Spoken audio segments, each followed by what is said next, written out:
नमस्कार, मैं डॉक्टर रेखा RC online academy में आपका स्वागत करती हूँ।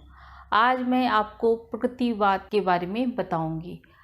ये प्रकृतिवाद टॉपिक एक ऐसा टॉपिक है जिससे बहुत ज़्यादा क्वेश्चन एग्ज़ाम में पूछे जाते हैं। तो प्रकृतिवाद, ये आप देखेंगे इसमें सबसे पहला शब्द आ रहा है प्रकृति। प्रकृति का मतलब होता है उन्नति चाहे देश की हो, चाहे समाज की हो, चाहे साहित्य की हो, तो उन्नति किसी भी प्रकार की हो सकती है। तो प्रकृतिवाद का जो संबंध है वह मार्क्सवादी आंदोलन से माना जाता है। मार्क्सवादी आंदोलन से कहने का तात्पर्य है कि मार्क्सवादी विचारधारा ये थी कि जो शोषित वर्ग है वह अपनी आवाज़ अकेले तो उठा नहीं सकता, वह उस वर्ग के सभी लोग मिलकर एक क्रांति करें और अपनी आवाज़ या अपनी समस्याओं को उठाए, जिससे देश में कुछ बदलाव आएगा। तो जो ये प्रकृतिवाद था, इसकी जो शुरुआत हुई है वह पाश्चात्य देशों से मानी जाती है कि पेरिस में इसकी शुरुआत हुई थी। तो प्रकृतिवाद की जो विचारधारा है वह जुड़ी है मार्क्सवाद से।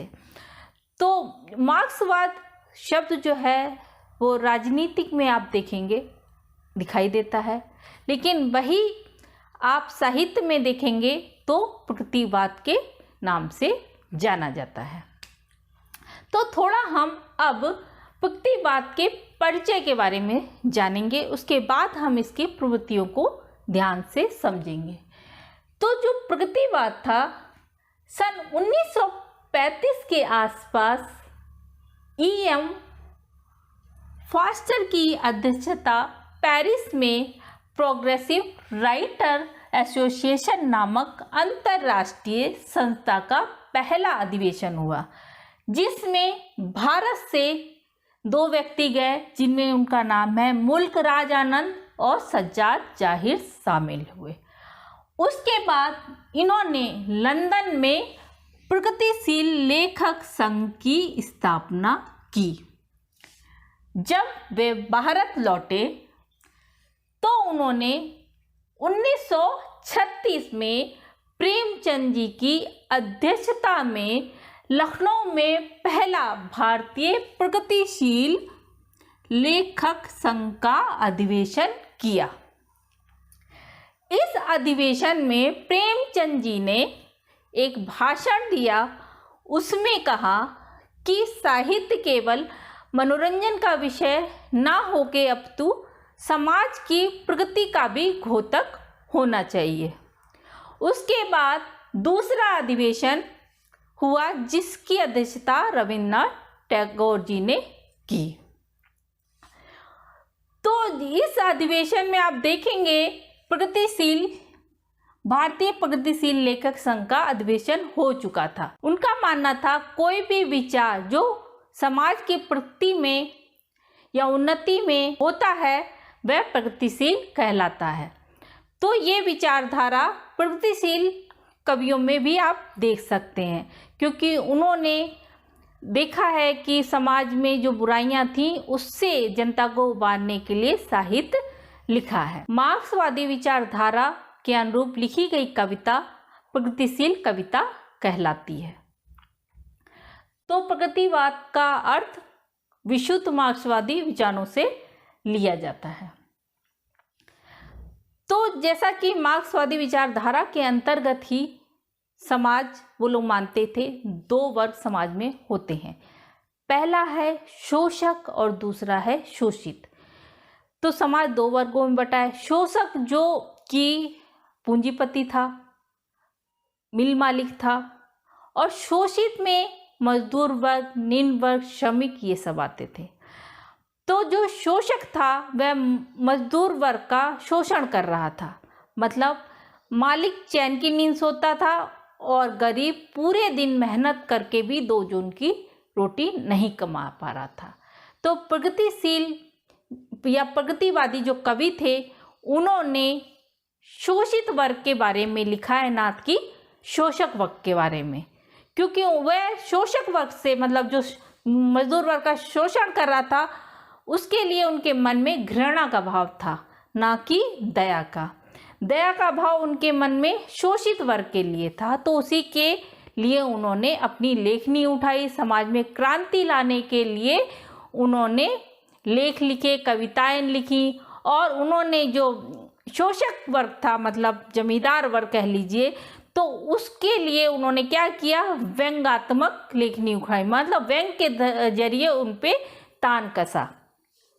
तो अब हम प्रकृतिवादी काव्य की जो प्रवृत्तियां हैं उसके बारे में थोड़ा सा जान लेते हैं। तो शोषण का विरोध, प्रकृतिवादी जो कवि थे सबसे पहले उन्होंने शोषण का विरोध किया। उन्होंने जो शोषित वर्ग था उसको या उसके अंदर क्रांति जगाने के लिए बहुत अधिक लेख लिखे। उनका मानना था कि निम्न वर्ग या जो शोषित वर्ग है जब तक इकट्ठा नहीं होगा, एकजुट नहीं होगा, तो वह मालिकों के लिए या पूंजीपतियों के लिए संघर्ष नहीं कर सकता, क्योंकि उनके पास पैसा है और इनके पास अगर संगठन नहीं होगा तो आप कुछ नहीं कर सकते। इसलिए उन्होंने क्रांति के करने के लिए, उनके अंदर उत्साह जगाने के लिए लेख लिखा। प्रकृतिवादी कवि शोषित वर्ग को अपने अधिकारों के विरुद्ध सचेत कराना चाहते हैं। वह शोषितों का शोषकों के विरुद्ध क्रांति की भावना जगाना चाहते हैं, मतलब उनके विरुद्ध करके क्रांति की भावना जगाने का काम ये लेखनी के द्वारा कर रहे थे। यहाँ पे मैंने कुछ पंक्तियाँ ली हैं। ये है, लाल क्रांति की लड़ने वाली मजदूर सेना, आम मतलब आम जनता, उनका उनके स्त्री पुरुष को मेरा लाल सलाम। ये मुक्तिबोध की पंक्तियां हैं। देखिए इसमें आपको क्रांति दिखाई दे रही है, मतलब मजदूर वर्ग के प्रति उत्साह जगाने का काम इन पंक्तियों में दिखाई दे रहा है। उसके बाद है समता मूलक समाज का निर्माण। समता मूलक कहने का तात्पर्य है समानता। प्रकृतिवादी जो कवि थे या काव्य था वह चाहते थे कि समाज में एक समानता हो, ना कोई ऊंच हो, ना कोई नीच हो, ना जाति भेदभाव वर्ण विचार कुछ भी नहीं वह समझना चाहते। वो समाज समझना चाहते थे कि मनुष्यता से बढ़ के कुछ नहीं है। कोई पूंजीवती वर्ग हो चाहे आम जनता है, सबसे पहला मानव धर्म है। वह समाज में एक रूपता लाना चाहते थे कि सबको एक समान सम्मान मिले, तो उन्होंने इसके प्रति भी अपनी लेखनी चलाई है। शोषित वर्ग की दयनीय स्थिति का वर्णन। जो प्रकृतिवादी कवि थे उन्होंने जो शोषित वर्ग था उसकी जो दयनीय स्थिति थी उसके बारे में बहुत अधिक लिखा है। उन्होंने समाज को बताया कि एक तरफ पूंजीपति वर्ग है जो समाज में आराम से जी रहा है, उसे किसी चीज की चिंता नहीं है, सुख की नींद ले रहा है। वहीं एक श्रमिक, एक मजदूर है जो पूरे दिन मेहनत करके भी 2 जून की रोटी अपने बच्चों के लिए नहीं जुटा पा रहा है। तो समाज में उन्होंने अच्छे से जो शोषित वर्ग की स्थिति थी वह अपनी पंक्तियों में दर्शाई है। उन्होंने लिखा है, एक जगह मैंने पढ़ा था कि बाप बेटा बेचता है भूख से बेहाल होकर। मतलब इन पंक्तियों में आप देखेंगे कि स्थिति इतनी खराब थी मजदूर वर्ग की कि बाप बेटे को बेच रहा है भूख से बेहाल होकर।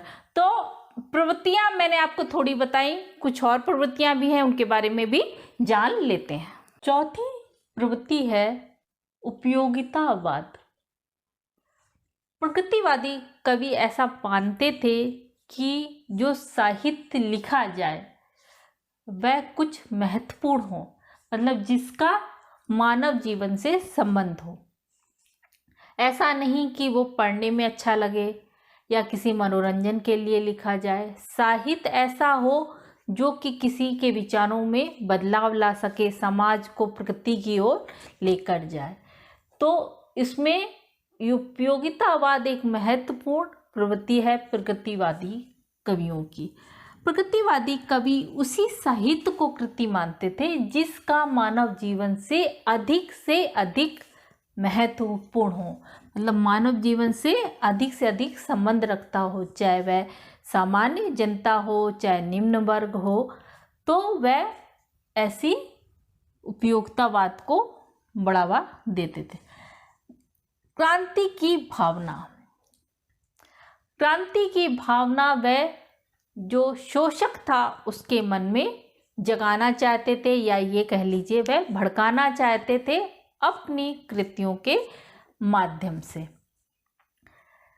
वह ये चाहते थे कि जो शोषक है वह अपने को कमज़ोर ना समझे, वह अपने प्रति या अपने लिए आंदोलन कर सके, मिल मालिकों के लिए, या जो उनका शोषण कर रहे हैं आवाज़ एक उठा सके। तो वह उनके अंदर क्रांति लाना चाहते थे अपने प्रति की। वह समाज में एक अपने जैसा होता है कि एक मजदूर वर्ग है, एक पूंजीपति वर्ग है, तो पूंजीपति हमेशा मजदूर वर्ग को दबाना चाहता है, लेकिन वह ये जानते थे प्रगतिवादी कवि कि अगर मजदूर उठ खड़ा हो या श्रमिक उठ खड़ा हो, एक साथ एकजुट हो जाए, तो पूंजीपति भी या मिल मालिक भी उसका कुछ नहीं कर सकते। तो वह क्रांति की भावना इन मजदूरों के मन में जगाना चाहते थे।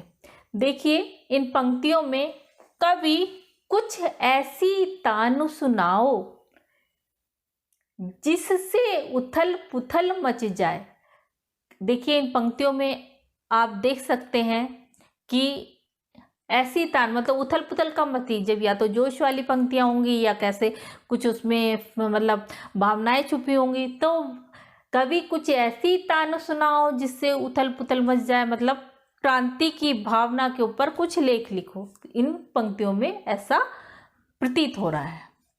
उसके बाद प्रतीक योजना, जो प्रगतिवादी कवि थे उनमें आप देखेंगे प्रतीक योजना बहुत अच्छी कृतियों में दिखाई देती है। निराला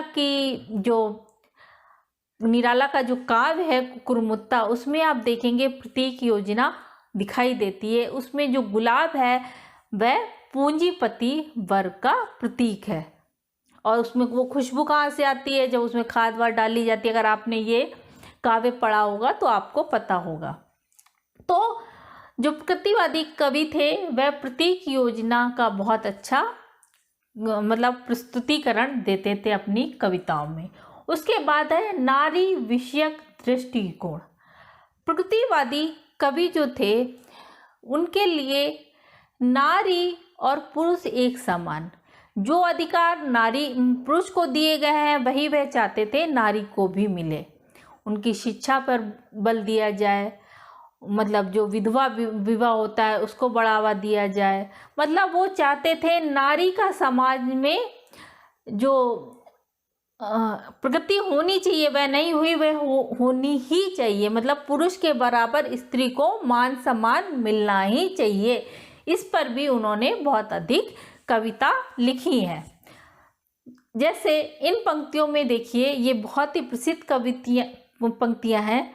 मुक्त करो नारी को मानव, चिर बंदनी नारी को। मतलब हे मानव, नारी को मुक्त करो, जो चिरकाल से बंदनी नारी है उसके बारे में इन पंक्तियों में बताया गया है। उसके बाद है तात्कालिक समस्याओं का चित्रण।